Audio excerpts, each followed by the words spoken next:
주시고요. 우리 오늘 말씀 열왕기하 4장 38절부터 41절까지 말씀입니다.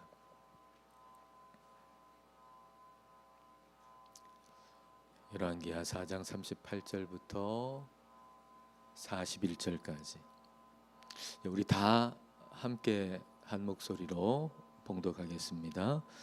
엘리사가 다시 길갈에 이르니 그 땅에 흉년이 들었는데 선지자의 제자들이 엘리사의 앞에 앉은지라. 엘리사가 자기 사원에게 이르되 큰 솥을 걸고 선지자의 제자들을 위하여 국을 끓이라 하매 한 사람이 채소를 캐러 들에 나가 들포도 덩굴을 만나 그것에서 들호박을 따서 모자라게 채워 가지고 돌아와 썰어 국 끓이는 솥에 넣되 그들은 무엇인지 알지 못한지라. 이에 퍼다가 무리에게 주어 먹게 하였더니 무리가 국을 먹다가 그들이 외쳐 이르되 하나님의 사람이여 솥에 죽음의 독이 있나이다 하고 능히 먹지 못하는지라. 엘리사가 이르되 그러면 가루를 가져오라 하여 솥에 던지고 이르되 퍼다가 무리에게 주어 먹게 하라 하매 이에 솥 가운데 독이 없어지니라. 아멘. 살다 보면은 풍년도 있고 흉년도 있죠. 우리의 마음과 생각도 그렇습니다. 우리의 마음의 풍년도 있고 또 마음의 흉년도 있죠. 우리 생각의 풍년도 있고 또 생각의 흉년도 있죠. 여기에 있는 분들 가운데 어떤 분은 그 흉년의 때에 있을 겁니다. 우리 인생 가운데 언제나 우리는 흉년의 때를 맞이할 수 있고 아마 지금이 흉년의 때일 수도 있을 것입니다. 자, 그러면 우리는 어떻게 해야 할 것인가? 오늘 말씀 본문의 38절 전반절을 한번 볼까요? 자, 함께 읽어보겠습니다. 엘리사가 다시 길갈에 이르니 그 땅에 흉년이 들었는데 선지자의 제자들이 엘리사의 앞에 앉은지라. 흉년이 들었어요. 그리고 제자들은 엘리사 앞에 앉았다라고 기록하고 있습니다. 엘리사 앞에 앉았다라고 하는 이 표현은 제자가 스승에게서 지금 말씀을 배우고 있다라고 하는 걸 의미하는 표현입니다. 누가복음 10장에 예수님이 그 마르다의 집에 찾아오시잖아요. 그때 마르다는 뭐 여러 가지 일로 막 분주했는데 마리아는 예수님 발치에 앉았잖아요. 예수님 발치에 앉았다라고 하는 이 표현은 제자의 자리에 앉았다는 거예요. 제자의 자리에 앉아가지고 스승에게 배웠다는 겁니다. 그러니까 예수님의 제자들이 예수님한테 지금 말씀 듣고 배울 때 마리아도 거기 같이 앉아가지고 함께 예수님 말씀을 배웠다라고 하는 게 예수님 발치에 앉았다라는 표현이거든요. 그러니까 엘리사 앞에 앉았다라고 하는 것은 그 제자들이 엘리사를 통해서 들려주시는 하나님의 말씀을 지금 배우고 있었다라고 하는 그런 의미입니다. 그러니까 흉년의 때에 이 제자들은 이 스승을 통해서 말씀을 배우는 일을 지금 하고 있는 거죠. 하나님 말씀 듣고 공부하는 거죠. 그러니까 마음의 흉년이 들었을 때 또 그와 같아요. 우리의 마음에 흉년이 들었을 때 생각이 자꾸 메말라 갈 때 하나님을 향한 사랑이 자꾸 메말라 가고 하나님을 향한 마음이 자꾸 멀어질 때 그때 우리는 하나님과 가까워지는 마음이 생길 때까지 기다리는 게 아니고 그 말씀의 자리로 우리는 우리의 몸을 움직여서 나아가야 한다는 것입니다. 여리고성 얘기 여러분 잘 아시죠?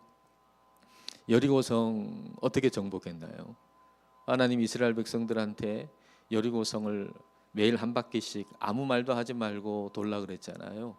6일 동안 그렇게 한 바퀴씩 돌고 7번째 날에는 7번 돌고 그 다음에 양각나팔 불 때 그때 모든 백성이 큰 함성을 지르라 그랬잖아요. 크게 외쳐라. 그러면은 여리고성이 무너질 것이다.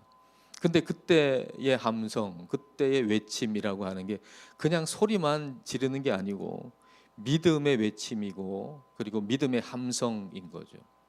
자, 그러면 여러분 한번 생각해 보세요. 그렇게 여리고성을 돌고 나서 일곱 번째 날 일곱 번 돌고 그 다음에 외칠 때는 그러면은 마음의 그 외침이 믿음의 외침이 되는 겁니까? 만약 그게 믿음의 외침이 될 수 있다면 그 이유는 어디에 있을까요? 그들이 일곱 번째 날 일곱 바퀴 돌고 함성을 지를 때 그 함성이 그 외침이 믿음의 외침이 될 수 있었다면 그 이유는 어디 있겠는가? 그것은 바로 반복되는 순종의 행동에 있어요. 물론 처음에는 불만이 있을 수도 있겠죠. 한 바퀴 돌았는데 첫째 날 한 바퀴 돌았는데 아무 일도 없잖아요. 뭐 조금이라도 뭐 실금이 가거나 뭐 여리고성에 조금이라도 뭐 파손이 되거나 그런 일이 없잖아요. 아무 일도 없으니까 이거 의미가 없지 않는가, 이렇게 해서 소용이 있는가라고 하는 생각이 들 수도 있을 거예요. 그런 생각이 들면 그 행동에 영향을 끼치겠죠. 우리가 기도하는데 기도해도 아무 의미 없네, 기도해도 안 되네, 그런 생각이 들면 기도 안 하는 행동으로 나타나겠죠. 마찬가지로 여리고성을 한 바퀴 돌았는데 아무 일도 없고 아무 소용이 없다라는 생각이 들면 그 행동으로 나타날 겁니다. 우리의 생각이 행동을 만들죠. 그러나 반대로 우리의 행동이 우리의 생각을 만들기도 해요. 우리의 행동이 우리의 마음을 만들기도 해요. C.S. 루이스가 순전한 기독교, 그 유명한 책 순전한 기독교에서 이런 얘기를 해요. 사랑하라고 하는 말씀 너무 어렵잖아요. 우리 하나님 말씀 가운데 뭐 어려운 말씀이 너무 많지만 그 중에서도 사랑하라라고 하는 말씀 너무 어렵잖아요. 분명히 사랑해야 되는데 선생님으로서 학생을 사랑해야 되는데 도저히 사랑하는 마음이 안 가는 학생 있을 수 있잖아요. 우리가 함께 기독교사로서 뭐 기독교직원으로서 서로 동료를 다른 선생님들을 사랑해야 되는데 도저히 마음이 안 가는 선생님이 있을 수 있잖아요. 그렇죠? 없으면 다행이고 있을 수 있잖아요. 그럼 어떻게 해야 되냐?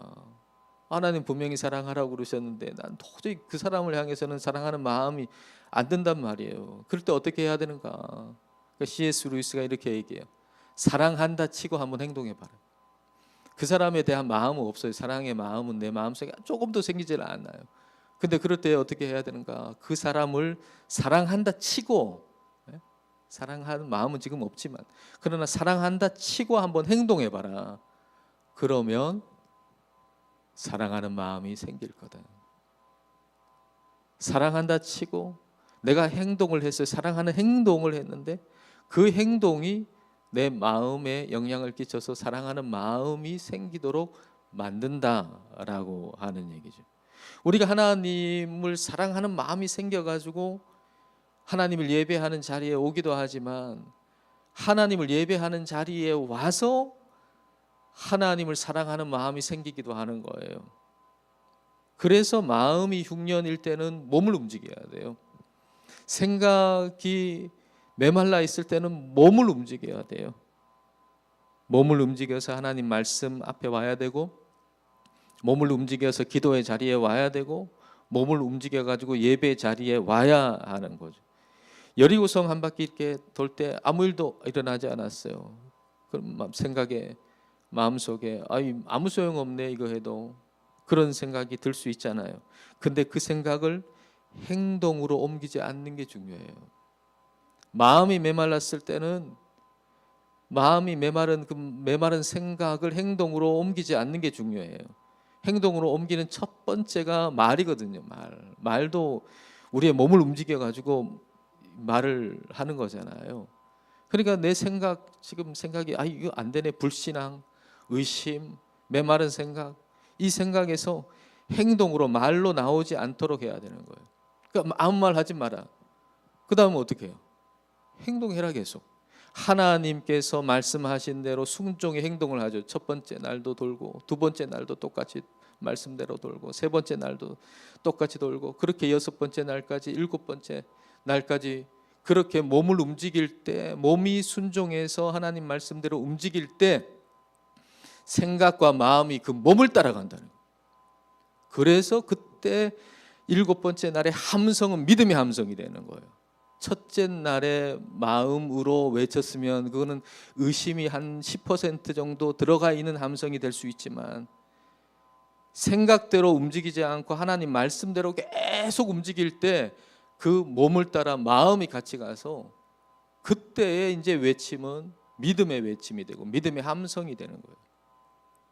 그래서 흉년의 때 마음이 하나님으로부터 멀어졌을 때 우리는 몸을 움직여서 하나님 말씀 앞에 와야 되고, 기도의 자리로 와야 되고, 예배의 자리로 우리의 몸을 움직여서 와야 되는 거죠.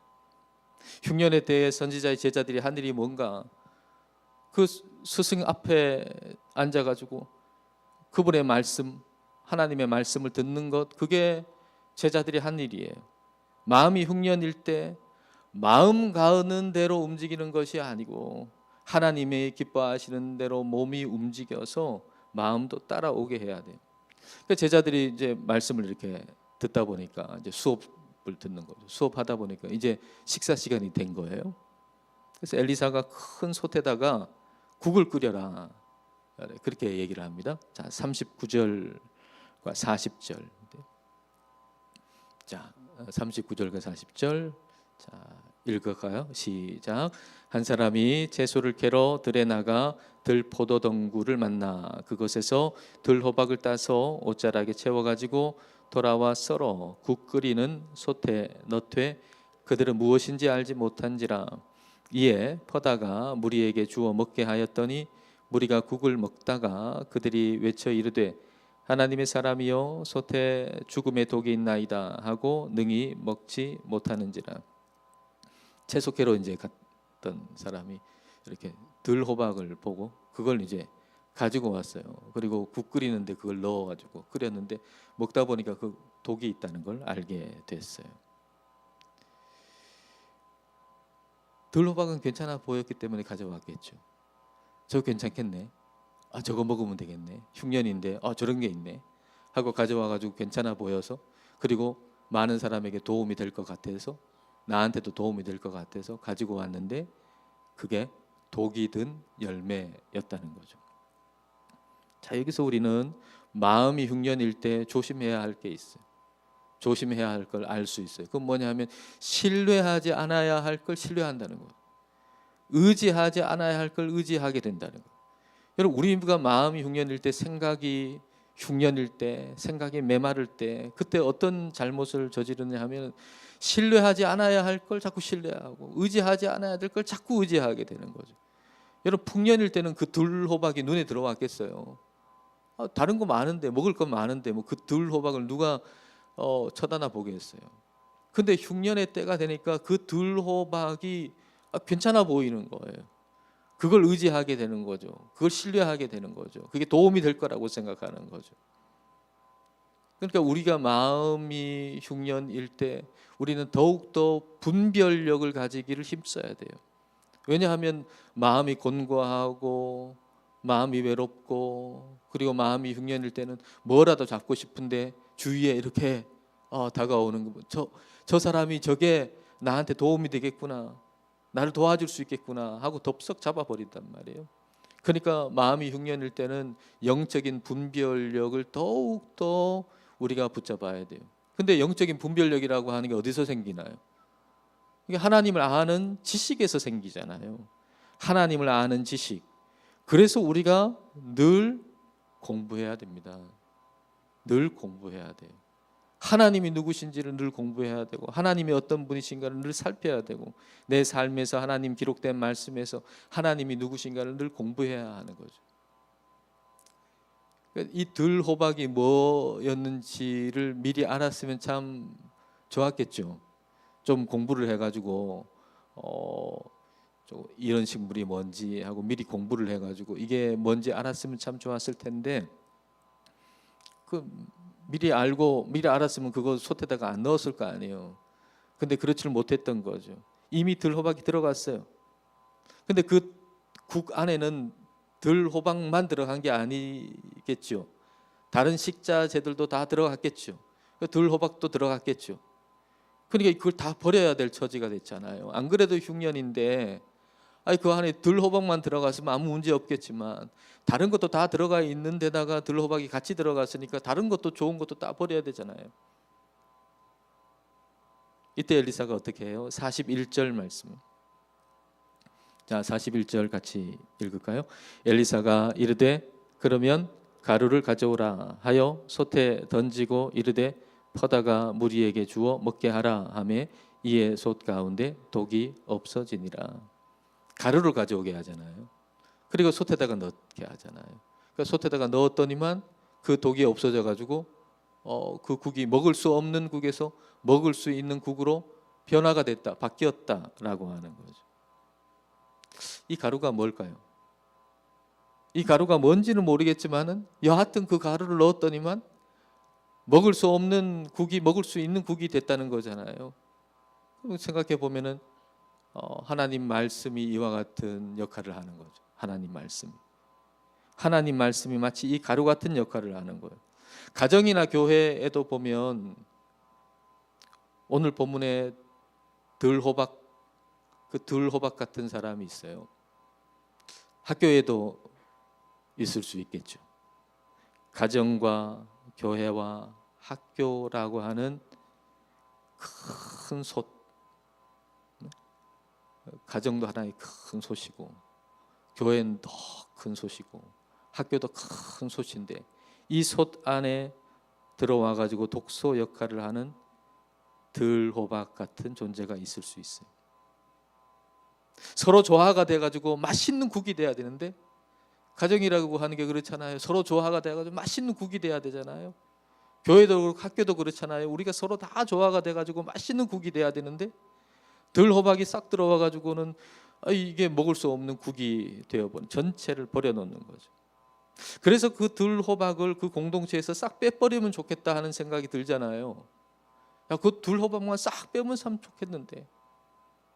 근데 하나님의 방법은 뭐냐 하면 말씀의 가루를 넣어가지고 공동체라고 하는 국을 먹을 수 있는 국으로 바꾸는 게 하나님의 방법이에요. 그것만 싹 빼면 참 좋겠지만 국은 그 본질상 그럴 수 없는 거예요. 그래서 하나님께서는 그 싹 빼는 게 아니고 말씀을 거기 넣어가지고 그 국을 먹을 수 있는 것으로 바꾸는 방법을 사용하시는 거예요. 오래전에 교회에서 이 사람 저 사람 이렇게 좀 싸움이 생겼어요. 좀 아주 힘든 싸움이 됐어요. 법으로까지 막 가게 될 상황이 생겼어요.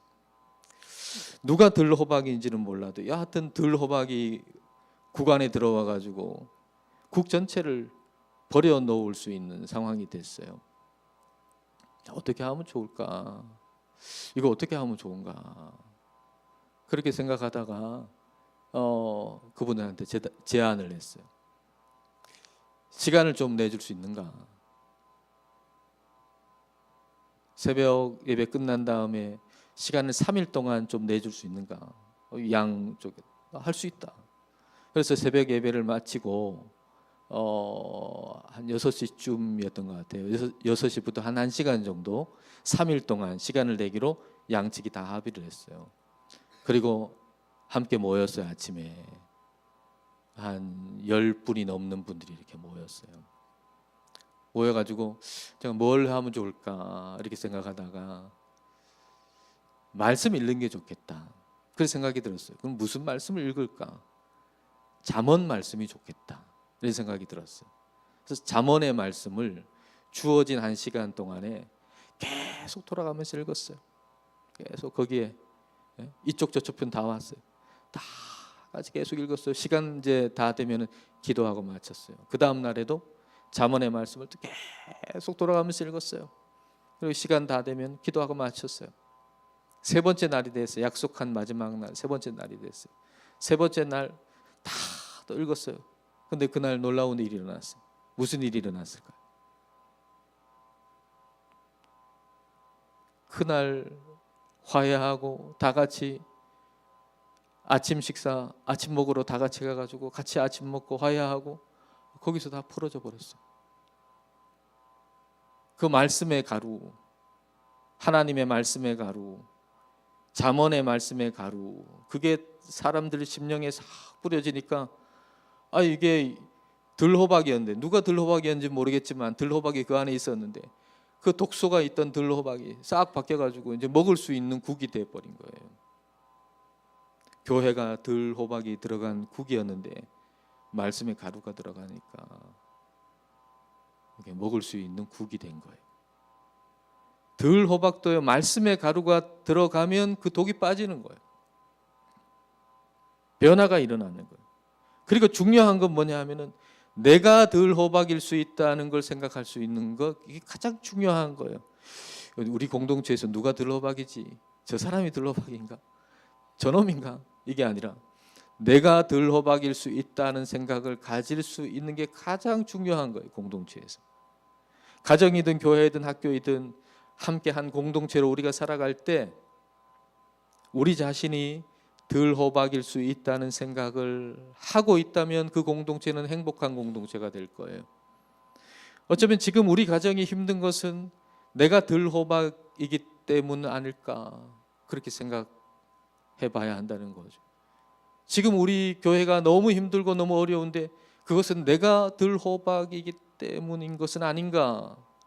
지금 우리 학교가 너무 괴롭고 너무 침체되어 있고 너무 힘들고 어려운데, 고통스러운데 그것은 내가 들호박이기 때문은 아닌가라고 생각할 수 있어야 한다는 거예요.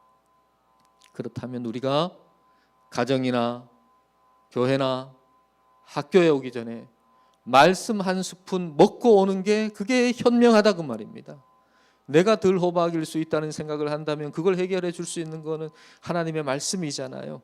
그러니까 우리가 가정 안에 들어갈 때, 그리고 교회에서 사람 만날 때, 학교에 우리가 등교하고 나올 때, 그때 말씀 한 스푼 먹고 오는 게 그게 현명한 일이다라는 거죠.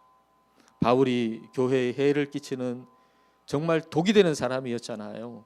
교회를 핍박하고 그렇게 독이 되는 들호박 같은 사람이었는데 그에게 예수 그리스도의 십자가와 부활의 복음이 들어가니까 그가 교회에 얼마나 덕을 세우는 사람이 됐습니까? 그러니까 들호박 같은 사람일지라도 하나님의 그리스도의 복음이 우리 안에 들어오면 우리에게 변화가 일어나는 거죠. 우리에게도 그 말씀이 부어져야 돼요. 그 말씀이 우리에게 부어지면 우리 마음속에 있는 불평의 독, 불신앙의 독, 그것은 다 사라지게 될 겁니다. 우리에게 매일 복음의 말씀이 들어가면 우리를 통해서 가정이 복을 받게 될 것이고, 교회가 복을 받게 될 것이고, 학교가 복된 학교가 될 것입니다. 하나님의 말씀으로 새로워지시는 여러분과 학교가 되시기를 축복합니다. 기도하겠습니다.